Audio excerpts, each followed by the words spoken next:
Bismillahirrahmanirrahim. Assalamualaikum warahmatullahi wabarakatuh. Alhamdulillah, wassalatu wassalamu ala rasulillah, ma'ba'ad. Teman-teman yang semoga dirahmati Allah Subhanahu wa Ta'ala, mengenang kembali video lama Ustadz Khalid Basalamah. Di awal-awalnya Ustadz Khalid Basalamah ini dakwah. Ini sekitaran tahun 2002 dan sekarang tahun 2024. Jadi sudah 22 tahun, teman-teman ya. Dan beginilah efek dakwah Ustadz Khalid Basalamah, yang mana penyampaiannya gampang dipahami dan juga akhlaknya juga sangat santun, hingga akhirnya Ustadz Khalid Basalamah ini dikenal banyak orang. Terlepas dari orang-orang membenci beliau, teman-teman ya. Kalau ada orang yang benci ataupun tidak suka, itu mungkin orangnya akalnya kurang. Karena terlihat di sosial media, banyak sekali orang-orang yang senang dengan dakwah beliau. Dari segi penyampaiannya, dari segi akhlaknya, dari tata cara beliau menyampaikan ceramah-ceramahnya. Dan alhamdulillah, follower beliau ini di YouTube sudah 3 juta lebih. Dan ini semua dikarenakan orang-orang memang banyak menyukai Ustadz Khalid Basalamah. Dan coba mari kita simak, teman-teman ya, bagaimana video Ustadz Khalid Basalamah ketika 22 tahun yang silam. Ini dia videonya.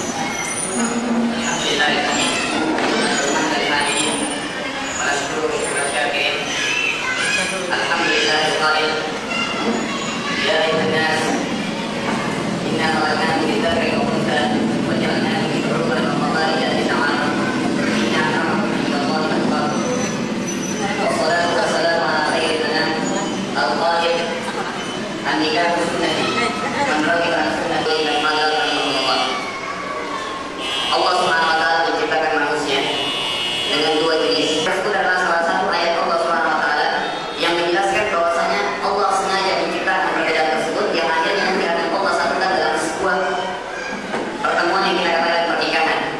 Perbedaan ini apabila disatukan nanti akan mencapai sebuah kesempurnaan. Apabila sesuatu atau dua berbeda kemudian disatukan, maka akan menghasilkan sesuatu yang lebih sempurna daripada bertemunya sesuatu yang sama. Itu dalam sebuah kaidah. Oleh karena itu Allah dalam pertemuan antara 2 jenis laki-laki dan perempuan ini dalam pertemuan yang kita kenal dengan pernikahan itu untuk menghasilkan sesuatu kesempurnaan dalam kehidupan manusia. Yang nanti akan ada hasilnya, seperti misalnya akan ada keturunan dari situ, bagaimana manusia menyampaikan dan meneruskan generasi kehidupan mereka. Dan juga kedua mempelai ini akan saling menutupi atau menutupi hubungan satu sama yang lain. Termasuk di sini ada yang kita katakan adalah hubungan seksual. Ulama sepakat mengatakan bahwasanya nikah adalah atau barang siapa yang melakukan pernikahan berarti dia telah mematikan banyak sekali gerakan-gerakan setan yang bisa merusak akhlak seseorang. Karena yang melaksanakan pernikahan, maka banyak sekali pintu-pintu setan yang dapat ditutup termasuk kebiasaan halal. Dan tidak bisa dipungkiri bahwasanya Allah SWT telah menurunkan salah satu hukum syar'i yaitu pernikahan itu untuk menunjukkan kepada manusia bagaimana cara dia melampiaskan salah satu kebutuhan manusia yang pasti dia butuhkan, yaitu hubungan seksual dengan cara halal. Ibaratnya seperti ini. Apabila ada 2 orang laki-laki dan perempuan dalam jenis ini melakukan hubungan seksual dalam keadaan yang haram atau kita kenal dengan kata-kata zina, kemudian pasangan hidupnya itu hamil, maka kedua mempelai atau kedua orang ini pasti akan malu. Begitu juga keluarganya, hanya karena ada pelaksanaan hubungan seksual yang salah. Bedakan dengan seseorang yang menikah dengan cara sunnatullah, kemudian keduanya jelas-jelas melakukan hubungan seksual seperti tadi, tapi ini dengan cara halal. Bagaimana bila pasangan hidupnya itu hamil? Maka kedua orang ini atau kedua manusia ini akan senang juga keluarganya. Inilah unsur timbal balik yang harus dipahami. Bagaimana hikmah Allah Subhanahu wa Ta'ala meletakkan yang terbaik dalam kehidupan manusia. Allah SWT mengatakan dalam ayat yang saya bacakan tadi, hai sekalian manusia, saya telah menciptakan kalian dari laki-laki dan perempuan, dan juga dari marga-marga dan bangsa-bangsa yang berbeda-beda. Itu agar kalian saling kenal mengenal. Ulama mengatakan penampilan yang bisa ditarik dari sini adalah bagaimana seseorang kalau bisa mencari calon mempelainya itu dari orang yang berbeda dari dia, artinya orang kedua daripada keluarganya. Ini lebih diafdalkan karena dia bisa lebih benar saling memperbanyak hubungan serta antara sesama muslim. Kemudian Allah tekankan yang terakhir, inna akramakum indallahi atqakum. Ayat ini menjelaskan bahwasanya bagaimanapun rupanya dan bentuknya seorang suami ataupun seorang istri, kalau dia bertakwa kepada Allah Subhanahu wa Ta'ala, maka dia akan melebihi siapapun yang kita temukan di jalan, walaupun orang tersebut lebih sempurna ciptaannya.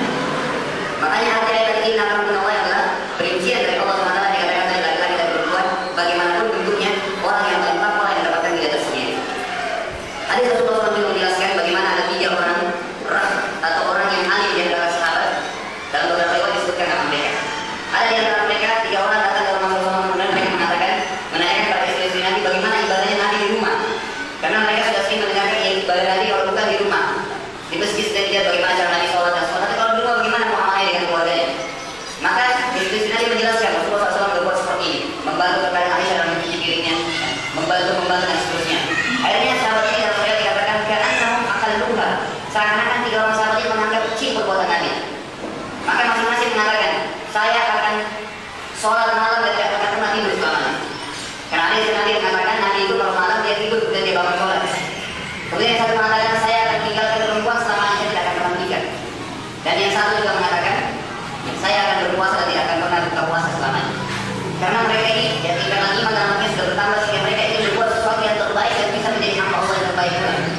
Maka suatu Rasulullah SAW keluar atau bertemu dengan mereka, maka Rasulullah mengatakan antum allati qultum kadza wa kadza. Apakah kalian mengatakan seperti ini dan seperti itu? Maka mereka mengatakan ya Rasulullah. Maka Rasulullah mengatakan sesungguhnya saya ini atqakum, saya orang yang bertakwa di antara kalian. Dan saya menikahi wanita, kemudian saya juga tidur pada malam hari, kemudian saya bangun untuk menjalankan sholat, dan saya berpuasa juga, saya berbuka puasa. Lalu Nabi mengatakan dalam hadis yang saya katakan tadi, sama juga di dalam sunnah di Islam. Barang siapa menolak sunnahku maka dia bukan dari golonganku. Ingat, setiap ada konsep hadis yang datang mengatakan laisa minni atau laisa minna, itu hadis yang paling harus ditahdir oleh semua umat Muhammad SAW. Karena bisa membuat anda keluar dari jalur keislaman hanya karena bertolak di situ. Jangan dianggap ini kata-kata Nabi mengatakan laisa minni atau laisa minna. Karena hadis itu menjelaskan bahwasanya orang itu bukan golonganku, menandakan dia bukan dari umatku, berarti kafir. Oleh karena itu jangan remehkan hadis seperti ini. Yaitu sekarang hikmah yang terbesar yang bisa ambil bahwasanya salah satu sunnah Allah adalah pernikahan. Poin yang juga yang kita bahas yaitu masalah hak dan kewajiban masing-masing. Di antara bahwa saya melaksanakan pernikahan, di mana ada kewajiban di situ ada hak. Kemudian sebaliknya, orang kalau melaksanakan kewajiban dia akan mendapatkan haknya. Orang kerja dia akan mendapatkan haknya untuk menerima hasil dari kerjanya. Begitu baik itu perbuatan amal di dunia, itu perbuatan amal soleh, maka akan mendapatkan balasannya nanti di surga dan seterusnya. Ada 3 poin penting terhadap kewajiban seorang suami ini yang kita bahas. Dan kalau dia sudah melaksanakan ketiga kewajiban tersebut, maka dia akan mendapatkan hak dari istrinya. Dan sebaliknya, kalau ketiga kewajiban tersebut diberikan kepada suami, kepada istrinya, maka istri mempunyai kewajiban memberikan haknya suami. Jadi dengan membahas 3 poin ini maka akan terjawab semuanya. Kewajiban suami dan kewajiban istri juga hak kedua belah pihak. Yang pertama adalah kewajiban bagi seorang suami untuk menafkahi istri. Nafkah ini termasuk 2, nafkah batiniyah dan nafkah zahir. Kalau yang di luar itu seperti material, dia harus membutuhkan materialnya. Sebagaimanapun, sebagaimana dalam hadis dikatakan ada seorang sahabat menanyakan ya Rasulullah, ma haqqu zauj ala zawjah? Apa haknya suami terhadap istri? Maka Rasulullah mengatakan antuqimuha ila fahimta wa antaksuha ila rasaih. Untuk memberikan makanan kepada dia sebagaimana untuk makan, dan juga memberikan pakaian kepada sebagaimana untuk menggunakan pakaian. Ini hadisnya sangat kuat artinya. Jangan sampai seorang suami menggunakan pakaian yang begitu mahal itu tidak menggunakan pakaian atau dilalaikan dengan dia. Itu kewajiban dia. Itu pertama. Dan ingat, kalau seorang suami lalai terhadap nafkah tersebut, maka dia akan sesuai dengan hadis Rasulullah SAW berkata Imam Daud dengan hadis sahih atau dengan sanad sahih. Rasulullah SAW bersabda, "Kafa bil mar'i ithman an yudayyi'a man yaqul." Cukup sudah dosanya seorang hamba, tidak bisa dihitung lagi bagaimana besarnya kalau dia menghilangkan atau meninggalkan orang yang seharusnya dia nafkahi. Kemudian kalau orang mengeluarkan nafkah, kalau tadi maka dia mendapatkan pahala yang besar. Banyak sekali hadis saya menjelaskan seperti dikatakan dalam riwayat Muttafaqun alaih dari Bukhari Muslim. Rasulullah SAW mengatakan, "Innaka lan tunfika nafaqatan tabtaghi biha wajhallahi illa ujirta biha hatta ma taj'alu fi imra'atik." Tidak ada satupun sesuatu pun yang kau keluarkan untuk nafkah, baik bentuk material atau memberikan makanan, sesuatu pun yang kau harapkan untuk mendapatkan pahala Allah SWT, kecuali kau mendapatkan pahala dari nafkah tersebut. Sampai sepotong makanan pun yang kau letakkan di mulut istri itu bernilai pahala di sisi Allah SWT. Bahkan dalam hadis sahih lain dikatakan bahwasanya Rasulullah SAW menjelaskan sebuah dinar yang kau keluarkan untuk berjihad di jalan Allah, sebuah dinar yang kau keluarkan untuk memberikan fakir miskin, sebuah dinar yang kau bantukan dan seterusnya, banyak sekali pada disebutkan, dan sebuah dinar yang kau keluarkan untuk diberikan kepada keluargamu, maka yang paling besar pahalanya adalah yang kau keluarkan untuk keluargamu. Jadi di sini jelas sekali nafkah yang harus dikeluarkan. Yang kedua, wajibnya seorang suami membimbing istrinya nanti dan anak-anaknya juga termasuk kalau dikaruniai itu dalam pembinaan agama. Bahkan ulama sangat mentakdir kalau ada seseorang yang berusaha memberikan nasihat kepada orang di luar sementara keluarganya sendiri terutama istrinya itu tidak menjalankan protokol syariat. Oleh karena itu ketika bisa masuk dalam firman Allah SWT mengatakan kabura maqtan indallahi an taqulu ma la taf'alun. Landasan kita mengatakan kenapa kewajiban suami membina istrinya dalam pendidikan agama, ayat Allah SWT mengatakan ya ayyuhalladzina amanu qu anfusakum wa ahlikum nar. Hai orang beriman, selamatkan dirimu dan diri keluargamu juga dari api neraka. Ulama sepakat mengatakan wajib bagi suami untuk mengajari kepada istrinya apapun yang dia ketahui tentang hukum agama. Bahkan kalau dia sendiri tidak mempunyai modal agama, maka wajib bagi dia bersama-sama istri diajak untuk sama-sama menghadiri pengajian-pengajian atau pengajian ketiga, wajibnya seorang suami memberikan perlindungan, mawaddah dan rahmah dengan kasih sayang kepada istrinya. Jangan sampai seorang di antara kita, ini terutama bagi ibu atau calon suami atau suami, jangan sampai kita memberikan kasih sayang kepada istri pada awal pernikahan saja. Kemudian nanti pada akhir pernikahan, apalagi kalau istrinya sudah mempunyai 5 orang anak, ketika sayang lagi seperti pertama menikah. Orang seperti ini mendapat teguran. Makanya dia akan ada perbedaan antara seorang istri yang baru dinikahi dengan istri yang sudah mempunyai anak 5 ataupun 10 orang anak. Maka tetap harus dilindungi dan diberikan kasih sayang di sini. Apabila seorang suami sudah melaksanakan ketiga kewajiban ini, maka dia harus dan sudah wajib bagi seorang istri untuk memberikan haknya. Hak itu adalah cuma satu. Istri wajib mentaati suaminya dalam keadaan apapun kecuali kalau perintahnya bertolak belakang dengan hukum syariat. Bagaimana dalam hadis sahih Rasulullah SAW mengatakan kalau seorang suami memanggil istrinya dan untuk memenuhi hajatnya, hajat ini apa saja, baik dia memanggil untuk hubungan seksual ataupun dia dimanggil untuk meminta satu pertolongan pun, walaupun perempuan tersebut atau istrinya berada di corong asap rumah, maka wajib dia untuk turun dan memanggil menjawab panggilan suami. Bahkan Mu'adz bin Jabal radhiyallahu anhu waktu pulang dari Yaman, begitu bertemu Nabi di depan masjid, langsung dia sujud di bawah kakinya Nabi. Karena dia mengatakan, "Ma hadza hai Mu'adz?" Apa ini hai Mu'adz? Maka Mu'adz mengatakan, "Ya Rasulullah, saya mendapati orang-orang di Yaman untuk saya berdakwah, mereka selalu sujud untuk pembesar-pembesar mereka. Maka saya sujud untuk Anda karena Anda adalah pembesar saya." Maka Rasulullah mengatakan apa? "La ya Mu'adz, law kuntu amiran ahadan, law kuntu amiran ahadan, yasjudu li ahadin la amartu mar'ah an tasjuda li zawjiha." Kalau seandainya aku memerintahkan seorang boleh sujud selain daripada Allah SWT, maka saya akan perintahkan istri untuk sujud kepada suami. Karena taatnya. Sekarang apa kelebihannya kalau seorang istri taat kepada suami? Banyak keutamaan. Ada yang diangkat beberapa riwayat, salah satunya adalah bagaimana salah seorang sahabat datang kepada Rasulullah mengatakan, "Ya Rasulullah, kami, suami-suami kami kalau ingin masuk surga gampang. Mereka pergi berperang, mati syahid, masuk surga. Kami juga ingin ya Rasulullah." Sahabat ini meminta membawa atas nama-nama sahabat yang lain agar mereka diizinkan untuk ikut berperang bersama Rasulullah SAW. Apa jawab beliau? Kalian cukup mengerjakan 3 hal di sini. Jagalah sholat 5 waktu, kemudian jagalah kehormatan kalian, dan taatilah suami kalian. Maka kalian akan masuk dari 8 pintu surga, pilih dari mana yang ingin masuk. Ini fadilah terbesar bagi seorang istri. Mereka tidak perlu repot-repot untuk mengikuti suami pergi berperang bersama-sama di perang. Kecuali bila sebuah wilayah muslim sudah diserang secara tiba-tiba, maka di sini wajib untuk semua laki-laki perempuan aktif untuk ikut membela agama Islam. Tapi kalau untuk berperang melawan jihad, maka itu bukan pekerjaan perempuan. Terus kemudian yang terakhir di sini, ini mungkin sudah memberikan hak dan kewajiban. Tentu tadi itu 3 kewajiban suami itu sudah menjadi hak istri. Dia mendapatkan nafkah, dia juga mendapatkan kasih sayang dan perlindungan, dan dia juga mendapatkan pendidikan agama. Dan kalau dia mendapatkan haknya, maka dia harus memberikan kewajibannya kepada suami, yaitu bertaat kepada suami. Kemudian ketaatan kepada suami ini juga bisa menghasilkan atau memberikan kepadanya surga bagi istri. Sebagai riwayat yang kita sebutkan, ada riwayat juga mengatakan, "Idza mata imra'at wa zawjuha radin anha dakhalat jannah." Kalau seseorang perempuan atau istri meninggal dunia, kemudian suaminya ridho kepada dia, merasa betul-betul sudah pernah di dunia itu diladeni, puas dengan istrinya tersebut, dengan berbagai ketaatan yang diberikan kepada istrinya, maka dia masuk dalam surga wanita tersebut. Hanya cukup mencari ridho suaminya. Tapi ini tanda kutip, sebelum kita pindah ke poin 3 dan sebagai penutup, itu ketaatan suami ini harus tetap dalam konsep-konsep hukum syariah. Semenjak dia tidak menyuruh kita untuk berbuat maksiat. Jangan sampai seorang suami melarang istrinya untuk memakai kerudungnya, bahkan dia wajib melaksanakan perintah agama. Bahkan dia juga wajib untuk memberikan nasihat kepada suaminya untuk mengingatkan bahwa itu adalah salah satu hukum syariah. Dan banyak sekali hal-hal yang dikaitkan dengan masalah. Yang terakhir, dan ini mungkin konsepnya akan umum kepada ikhwah-ikhwah dan akhwat yang belum menikah, bahwasanya ada salah satu langkah yang diambil oleh orang-orang barat sekarang. Ini termasuk dalam konsep gaji baru 200.000, jangan kerja dulu.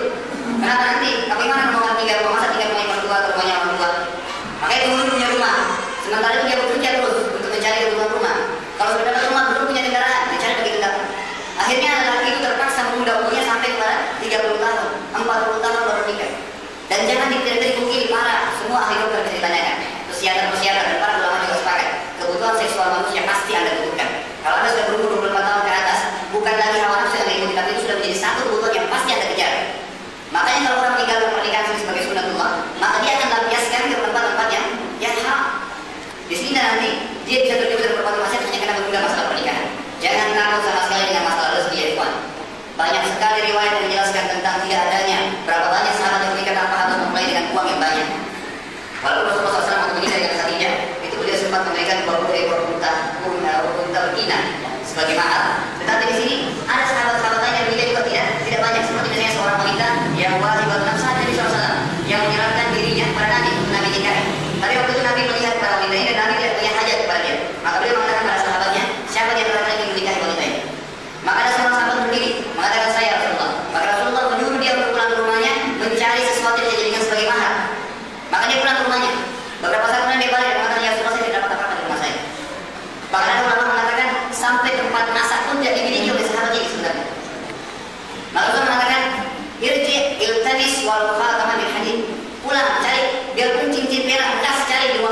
sih saudara kita yang belum menikah, kalau kena alasan belum selesai sekolah atau kena alasan misalnya mereka belum punya penghasilan tertentu atau berbagai macam alasan, maka anda harus beristighfar kepada Allah SWT dan tinggal Allah SWT anda sulit pada malam hari. Jika supaya Allah SWT menjelaskan hati kita agar terdorong untuk melaksanakan salah satu sunnatul Allah. Ingat, melaksanakan sunnah, satu sunnah berkanda telah mematikan banyak sekali tidak ada banyak sekali perbuatan-perbuatan maksiat anda matikan karena menunjukkan satu sunnah. Ini kita bisa sampaikan, semoga Allah SWT bisa memberikan manfaat kepada kita semua. Terutama kita akan menyampaikan juga doa untuk kepada kedua mempelai. Semoga Allah SWT menggabungkan mereka dan menyatukan mereka dalam keadaan mawaddah dan rahmah, dan akan Allah SWT memberikan kepada mereka zuriyah yang salihah dan juga bisa memberikan ketaatan kepada mereka semua. Ini kita bisa sampaikan, semoga Allah SWT Wassalamualaikum warahmatullahi wabarakatuh. Terutama kita, terutama kepada bangsa yang baru untuk lebih menuntut mereka mendapatkan ridha Allah Subhanahu wa Ta'ala. Hadirin wa hadirat, kita masuk pada